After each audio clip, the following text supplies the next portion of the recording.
Diceritakan pada saat ada upacara pemungkah agung di Pura Indrakila Manggis, Ide dalam Segening datang menghadiri upacara tersebut. Saat itu beliau Om Swastiastu, warganet yang budiman dimanapun berada. Kali ini saya akan melanjutkan membacakan tentang babat dalam, yaitu Idewe Ano Manggis Kegiangan.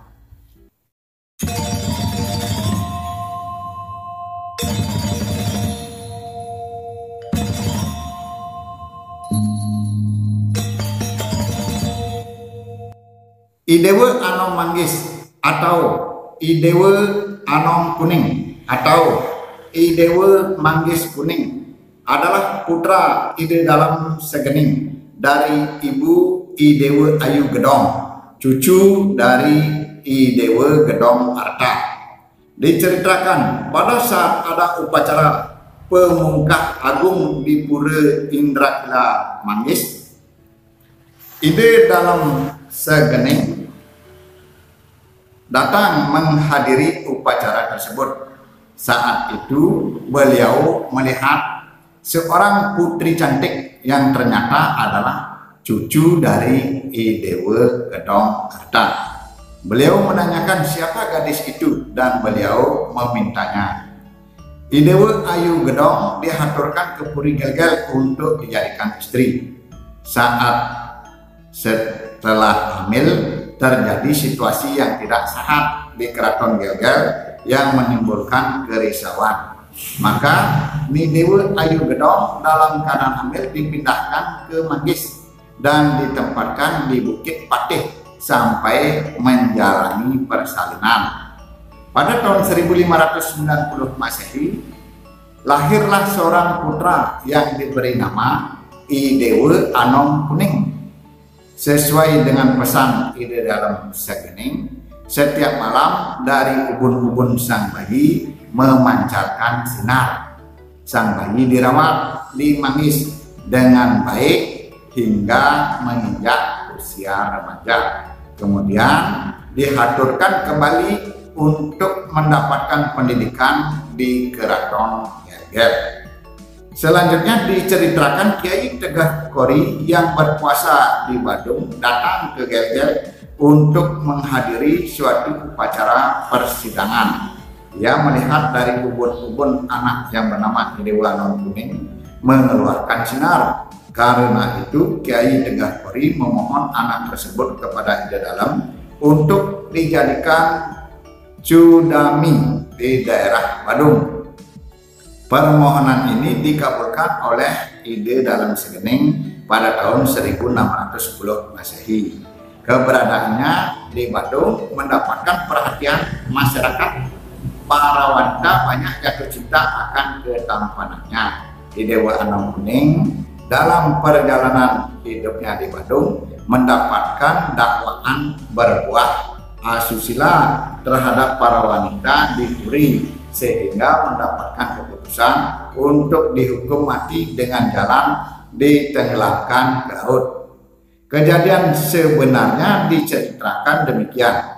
Kiai Pinatih Resi keturunan Arya Bang Pinatih di Kertelangu, putrinya bernama Ni Gusti Ayu Nilawati dipinang oleh I Gusti Ngurah Pemecutan keturunan Arya Kencang dari Badung.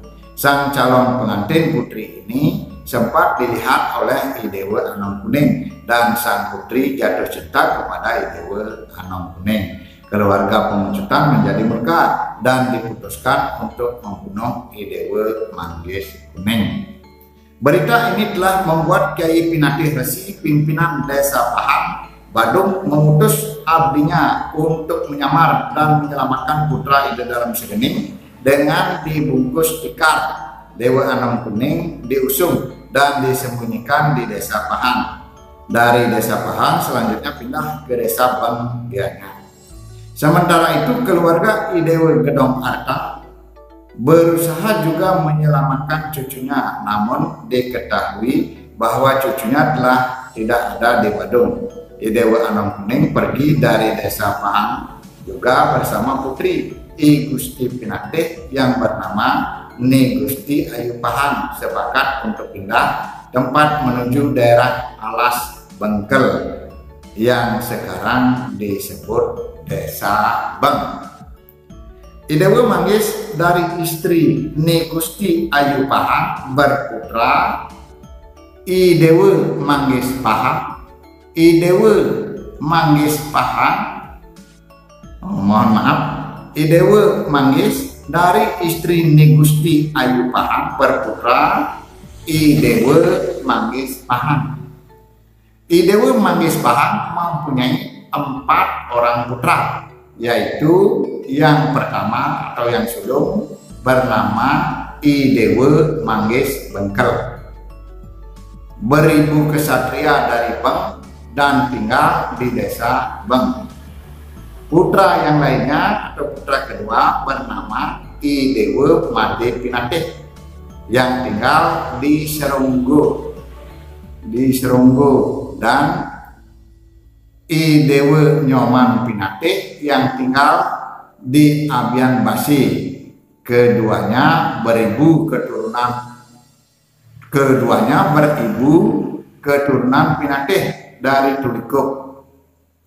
Putra terkecil I Dewa Gede Kesimang atau I Dewa Gede Kebayan beribu dari Daud Uma Bitra dan tinggal di Bitre Gianyar. Selanjutnya Dewa Manggis Bengkel di Beng berputra I Dewa Manggis Api yang kemudian mengabdi di Puri Sukawati. Diceritakan I Dewa Manggis Api telah lama mengabdi dengan segala pengalamannya sekaligus sebagai menantu di Puri Sukawati. Setelah Raja Sukawati I Dewa Agung Mayun mangkat, ia kembali ke Puri Bengkel, namun tidak betah di sana karena ayahnya telah mempunyai anak angkat, yaitu putra dari Cokorde Pejeng yang bernama Cokorde Bende.